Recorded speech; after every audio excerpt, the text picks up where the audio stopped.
Kunting tips lang sa proper na pag-libid left or right. Okay.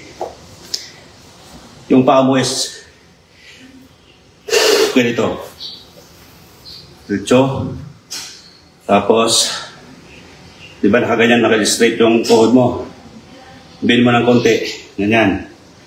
Tapos, straight yung katawan mo. Ganyan.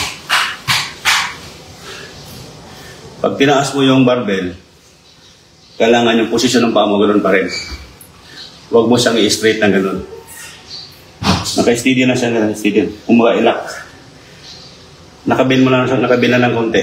Ilak mo yung tuhod mo. Yan lang.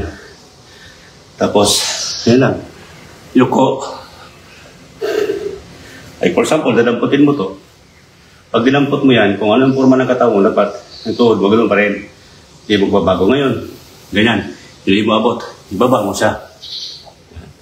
Ba? Ngayon, pag taas mo siya, nakitaas mo siya.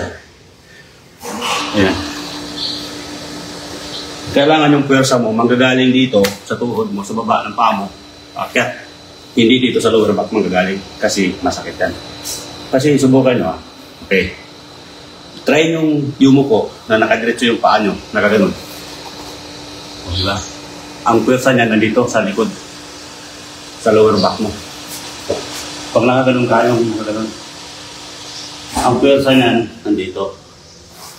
Unlike nung nakaganon ka, ang pwersa mo nandito sa tuhod.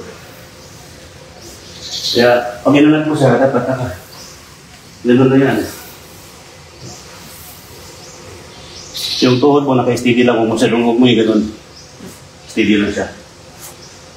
Yun ang tip natin na number 1 sa pag-libid left.